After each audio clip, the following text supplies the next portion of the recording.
किसी को अगर आप धार्मिक बना रहे हो अच्छी बात है, लेकिन आप उसको अंधकार में मत ढकेलो। अंधकार कैसा कि आप उससे धर्म की भक्ति करवा के आप उस सबसे बड़ा नशा है वो धर्म का नशा है। कार्ल मार्क्स ने भी कहा है जो आपका धर्म है वो ऐसा अफीम का गोला है जो इसको खाएगा वो रहेगा। ठीक है, तो आप इस धर्म के नाम पे ही वोट करोगे तो आप बोरी हुई सरकार को ही चुनोगे और आप खुद ही खुद का डिस्ट्रक्शन होने वाला है। ठीक। नमस्कार, बहुजन टीवी देख रहे हैं आप और मैं हूं आपके साथ पूजा। तो कल हमने आपको संभल की जो रिपोर्टिंग थी वो दिखाई और वहाँ पे लास्ट जो प्रचार का दिन था और किस तरीके से वहाँ पे अपने अपने जो उम्मीदवार पार्टियों ने उतारे हैं वो डोर टू डोर जाकर लोगों से वोटों की अपील कर रहे थे, वो हमने आप तक पहुँचाया। और आज वहाँ से थोड़ी आगे निकलकर हम पहुँच चुके हैं मुरादाबाद में, और ये मुरादाबाद मंडल है और इस मंडल में लगभग 27 सीटें हैं और उन 27 सीटों पर 15 जो सीटें हैं उन पर भाजपा काबिज है। एक सीट हालांकि उपचुनाव में उनके हाथ से खिसक गई थी और 14 सीटें अब उनके पास हैं। इस वक्त जहां मैं खड़ी हूं ये मुरादाबाद शहर की सीट है और यहां से रितेश गुप्ता जो कि बीजेपी के हैं वो विधायक हैं और इस बार फिर से उन पर बीजेपी ने भरोसा जताया है। यहाँ मेरे पीछे आप देख सकते होंगे बुद्ध प्रतिमा है, तो ये जो गार्डन है, ये पार्क जो है, ये यहाँ की जो आसपास की जनता है उनके लिए, उनको मद्देनज़र रखते हुए बनाया गया है। ज़्यादातर यहाँ पर जो लोग हैं वो दलित समुदाय से हैं और इसीलिए यहाँ पर इसका निर्माण भी किया गया है। तो हमने सोचा कि जहाँ जिस गढ़ में समाजवादी पार्टी और बीजेपी की बात लगातार हो रही है, ऐसे में बीएसपी कहाँ है, क्योंकि बीएसपी के भी अपने दावे हैं कि हम अपने दम पर अपनी सरकार बनाने जा रहे हैं। लगातार उनकी रैलियों में भी अब जनाधार बढ़ता हुआ दिख रहा है। तो ऐसे में उनकी ज़मीन टटोलना भी बहुत ज़रूरी हो जाता है और इसलिए हम यहाँ आए हैं। और यहाँ से जो है वो इरशाद हुसैन बीएसपी के कैंडिडेट हैं और इरशाद हुसैन सैफ़ी जी वो है यहाँ से कैंडिडेट हैं बीएसपी के। तो हमने सोचा कि यहाँ जितने लोग हमें मिल गए आसपास पार्क में, यहाँ वहाँ घूम रहे थे, सर्दियों में धूप सेक रहे थे, तो इनसे ही जान लेते हैं। तो सबसे पहले आपका नाम? सर मैम मेरा नाम हेमांग धीर है और यहीं पे मेरा शॉप है, अपनी बिजनेस है और मैं यहाँ पे नियर अबाउट 2013 से रेसिडेंट हूँ। और अब मैं यहाँ के ग्राउंड अगर असलियत बताऊँ तो यहाँ पे मैम किसी को कोई परफेक्ट बहुमत नहीं मिलने वाला।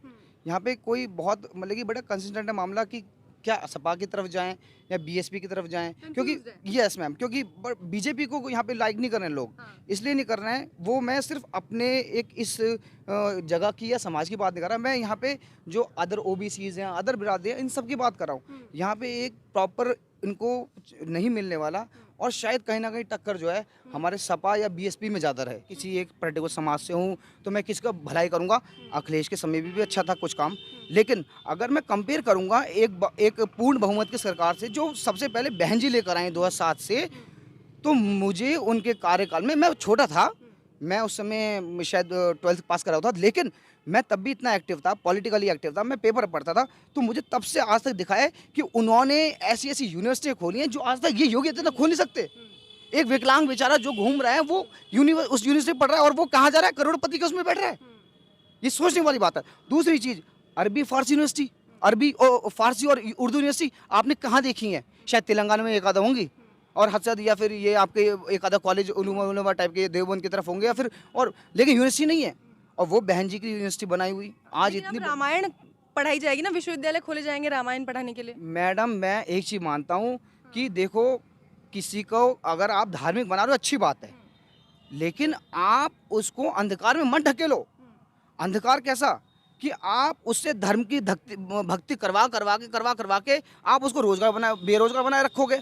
और अल्टीमेटली क्या होगा कि जैसे वो आएगा चुनाव, फिर आप ये सड़कों पे भगवा गाने बजे करेंगे और यहाँ से गीत निकले करेंगे और लोग यहाँ से खूब आएंगे और अपनी अपनी बातें, मतलब कि कोई अलग भजन गा रहा है, कोई अलग भजन। उससे क्या होगा, अल्टीमेटली आपने उनको 5 साल तो बेरोजगार रखा, आखिरी में आके आपने फिर से भक्ति दिखा दी, फिर से हिंदुत्व का लॉलीपॉप दे दिया और उसकी वजह से एक युवा फिर से भटक गया और फिर से वहीं गलत जगह बटन दबाया, जो उसका एकदम 5 साल फिर से बेरोजगार बनाने को फिर से तैयार है।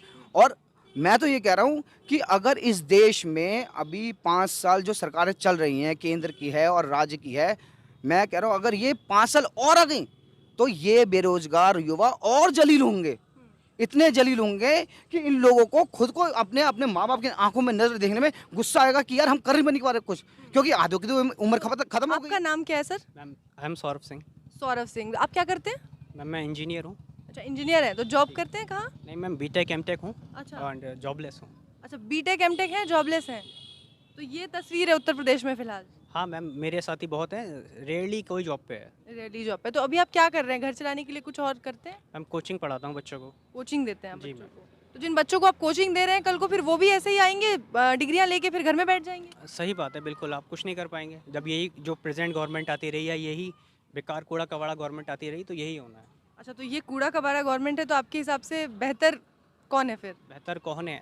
देखिए मैम, वोट किसको देना है, पहले तो ये समझिए किसको नहीं देना है। हाँ ठीक है, हम चाहते हैं कि हमारे घर में कोई नशेखोरी वाला ना हो। हाँ ठीक है, हाँ। तो जो सबसे बड़ा नशा है वो धर्म का नशा है। कार्ल मार्क्स ने भी कहा है जो आपका धर्म है वो ऐसा अफीम का गोला है जो इसको खाएगा बुरा आएगा। ठीक है, तो आप इस धर्म के नाम पे ही वोट करोगे तो आप बोरी हुई सरकार को ही चुनोगे और आप खुद का डिस्ट्रक्शन होने वाला है। ठीक है, तो प्लीज़ धर्म के नाम पे बिल्कुल भी वोट ना करें। और मोस्टली है, हम इंडिया है जो है पूरा वर्ल्ड हमें फॉलो करता है, अमेरिका हो चाइना हो, वो तथागत बुद्ध की धरती से हैं हम। ठीक है, बुद्ध विचारधारा पे चलेंगे, जो जिस विचारधारा पे डॉक्टर बी आर अम्बेडकर चले थे, तभी हम नंबर 1 लीडिंग कंट्री बन पाएंगे। ठीक है, अब मोदी जी जाते हैं पूरे वर्ल्ड में जाते हैं, वो कभी ये नहीं बोलते कि मैं किस प्लेटफॉर्म से आया हूँ, वो सिर्फ ये बोलते हैं बुद्ध को नमन करते हैं। ठीक है, बुद्ध की ही मूर्ति गिफ्ट करते हैं, बुद्ध की धरती किसी से आए हैं। हाँ किसी और धर्म की बात ही नहीं करते वो। ठीक है, वो अपने धर्म के बारे में तो बोलते भी नहीं है, सिर्फ बुद्ध की ही बात करते हैं कि मैं शांति का प्रतीक हूँ, ये हूँ। ठीक है, तो जो मैम धर्म के नाम पे तो बिल्कुल भी वोट ना करें आप। जो मेन है, हम खुद रोजगार क्रिएट कर देंगे, we are very much potential. तो हमें जो पहला है स्टडी पे फोकस करना है। ठीक है, अभी देखो जितने भी पॉलिटेक्निक कॉलेजेस थे वो सारे के सारे प्राइवेट करते जा रहे हैं। प्राइवेट कॉलेज प्राइवेट हो जाएंगे तो कहाँ से पढ़ पाएंगे? एक तो फीस हाइक कर दी है, जो पहले 25,000 थी अब वो लाखों में कर दी है। ठीक है, अब IIT की फीस लो, जो 70,000 थी वो 1.25 लाख कर दी। ठीक है, तो ये एक बहुत बड़ी साजिश है जो तबके को पढ़ाई से दूर रखने की। जब देश पढ़ेगा ही नहीं तो बढ़ेगा कहाँ से? ठीक है, और अगर पढ़ भी लिया तो मैं बात करूँ यहाँ पे कि यहाँ कूड़ा कबाड़ा है, ये साफ़ नहीं करते, वो साफ़ नहीं करते, चलो गवर्नमेंट की, इन्होंने तो बच्चों को ही कूड़ा कबाड़ा बना दिया है। ठीक है, तो पूरा देश कूड़ा कबाड़ा बनने में ज़्यादा देर नहीं लगेगी। ठीक है, अगर आप पढ़े लिखे हैं तो रोज़गार आप खुद पैदा कर सकते हैं, हज़ारों रोज़गार दे सकते हैं। ठीक है, बट आपकी अगर स्टडी पे ही वार कर दिया जाए, पढ़ने से ही रोक दिया जाए तो क्या कर लोगे आप? कुछ नहीं कर पाओगे। ठीक है, हाँ एम्प्लॉयमेंट जनरेशन तो मोस्ट इम्पॉर्टेंट है। सही बोला भाई ने कि भाई जो रोज़गार देगा वो ही राज करेगा। ठीक है, क्योंकि जितनी भी आप प्राइवेट करते जा रहे हो, मतलब जितने भी ऑफिसेज हैं प्राइवेटाइजेशन बढ़ावा जाते जा रहे हो। आप पीछे कोरोना ही याद कर लो, कोरोना के टाइम पे कौन सा प्राइवेट आदमी काम पे था? सिर्फ गवर्नमेंट एम्प्लॉयज़ ही सारे के सारे एकदम अपनी तत्पर थे, उन्हीं की वजह से आज जिंदा खड़े हैं। ठीक है, तो ये तो शिक्षा सुधरना तो बहुत ज़रूरी ही है। और प्राइवेटाइजेशन की जितना ये जोर लगा रहे हैं, ठीक है, तो क्यों प्राइवेट स्कूलों की जो है क्यों रोते हैं कि वहाँ की फ़ीस बहुत ज़्यादा है, बहुत ज़्यादा है? हाँ भाई, महंगाई बढ़ रही है, प्राइवेट स्कूलों की आप फीस देखो, आप डोनेशन के नाम पे 5-5 लाख रुपए लेते हैं एडमिशन के लिए। और इंटरनेशनल स्कूल्स की बात कर लो, ठीक है, वहाँ आप मिडिल तबका तो पहुँच भी नहीं सकता जो ये वोट डाल के आने वाला है। वहाँ मिडिल जितने वर्ल्ड क्लास इंस्टीट्यूट हैं या स्कूल्स हैं, स्कूल्स उनकी फ़ीस 25,000 30,000 मंथली है। ठीक है मैम, तो अब फीस इतनी हाई कर दी है और तो पढ़ाई नहीं पाएंगे तो देश तो वैसे ही बर्बाद हो लेकिन जाएगा। आप कह रहे हैं धर्म के नाम पे लोग वोट ना करें, पर यहाँ पूरी राजनीति ही, कड़वा सच है ये कि उत्तर प्रदेश में जाति और धर्म के नाम पे ही वोट मिलते हैं। और इस बार तो मतलब राम मंदिर है, काशी विश्वनाथ है, मथुरा वृंदावन है, ऐसे मुद्दे हैं। तो मैम हमारे देश ने सिंबल ऑफ यूनिटी बना जरूर दी है, बट वो यूनिटी है नहीं। ठीक है, वो गलत ही मैसेज कन्वे कर रहा है। कोई भी गवर्नमेंट आए, ठीक है, वेदर चाहे आपकी BSP को छोड़ के, ठीक है, वो सारी की सारी क्या करती हैं, कहीं ना कहीं अपना कास्टिज्म को बढ़ावा देती हैं। अच्छा, BSP को छोड़ के क्यों? क्योंकि मैम ये सर्वहित सबकी बात करती है, इसके लिए सब इक्वल हैं। अच्छा। ठीक है, ये अगर एम्प्लॉयमेंट क्रिएट कर रही है तो किसी एक के लिए नहीं कर रही है, यूनिवर्सिटी बढ़ा रही है, बना रही है। आप देख लीजिए PG यूनिवर्सिटीज़ गर्ल्स के लिए बनाया हुआ है। ठीक है, और आपका जो है स्पेशलिस्ट मल्टीटास्किंग हॉस्पिटल्स बनाए हैं। ठीक है, ये क्या किसी एक के लिए नहीं है? आप बताइए किसने, कौन सी गवर्नमेंट ने हॉस्पिटल्स बनाए, कौन सी गवर्नमेंट ने यूनिवर्सिटीज़ बनाई हैं? ठीक है, जो कोरोना में इतने लाखों लोग वहाँ से पेशेंट ठीक हुए हैं। ठीक है, अब इस गवर्नमेंट की बात करो, BID हॉस्पिटल में 450 बच्चे ऑक्सीजन की कमी से मर गए। क्या भूल सकते हैं उनको? है उसमें ऑक्सीजन सप्लाई की वजह से मर गए, है ना। हॉस्पिटल बनाने की तो बहुत दूर की बात रही है। हाँ, बना भी है, एम्स बना रहे हैं ये, ठीक है, बट आप देख लीजिए जाके, सिर्फ बुनियादी ही खड़ी हैं वहाँ, कोई ट्रीटमेंट नहीं चल रहा है अभी भी। ठीक है, वो तो मायावती जी से बढ़िया कोई सुशासन था ही नहीं। ठीक है, आप अखिलेश जी की बात कर रहे हैं, तो अखिलेश जी क्या पैटर्न तो कॉपी मायावती जी का ही कर रहे हैं, ठीक है। तो वो भी कंप्लीटली नहीं कर पाते, हाँ। ठीक है। उनके करने में और सोचने और में करने में। बहुत अंतर है, कहने और करने में बहुत अंतर है। और अभी आप देख लो, आप जो है यूनिवर्सिटीज़ में मायावती जी के टाइम पे जो पढ़ लिए बच्चे, ठीक है, जैसे गवर्नमेंट चेंज हो गई तो अखिलेश जी ने कम्प्लीटली स्कॉलरशिप पे फुल स्टॉप लगा दिया। और वो 2015 से बच्चे 16-17 अभी तक मार्कशीट नहीं मिली है उनको, डिग्री नहीं मिली है उनकी। अच्छा, पढ़े लिखे हैं वो, ठीक है, नॉलेज है, वो पढ़ा सकते हैं, पर डिग्री नहीं है, उसके बेसिस पे कहाँ रोजगार करेंगे? समझ रहे? आपने जिस बात से शुरुआत की थी धर्म के नशे से, जी। क्या लग रहा है आपको कि इस बार उत्तर प्रदेश के चुनाव में ये धर्म का नशा कितना असर डालने वाला है और बीजेपी के लिए कितना फायदेमंद होने वाला है या कितना नुकसान में जा रही है? देखिए मैम, धर्म के से पहले मैं स्टडी को बोलूँगा, जो पढ़ेगा समझदार होगा, ठीक है। तो आप पहले तो पढ़ने से रोक दो, जब वो पढ़ने से रुक जाएगा तो फिर वो क्या करेगा, धर्म को ही चाटेगा, ठीक है। अब धर्म जो है, धर्म से विकास हो रहा हो तो बता दो, किसका विकास हो रहा है धर्म से, ठीक है। पूरे आप, मैं तो कह रहा हूँ घंटी योजना बना दो कोई, कि घंटी हिलाओ, ठीक है, घंटियाँ ही बंटवा दो, ठीक है। तो अगर इससे 1% भी बेनिफिटेड हो रहा हो तो बता दीजिए, है ना। हम स्कूल कॉलेज में बजवाने लगेंगे, बच्चों को देने लगेंगे, पेन पेंसिल छुड़वा देंगे, अब घंटियाँ दे देंगे, कि ठीक है। मंदिर में जाके बजाओ। मंदिर में बजा लो, कहीं भी बजा लो भाई, अगर धर्म का ही नशा करना है तो बुराए रहना है आपको, है, पढ़ाई लिखाई से दूर जाना है, डेवलपमेंट नहीं होगा, अपना खुद का विकास नहीं कर पाओगे, देश का क्या होगा। वही धर्म नशा तो कोई भी हो, सब बुरा ही है।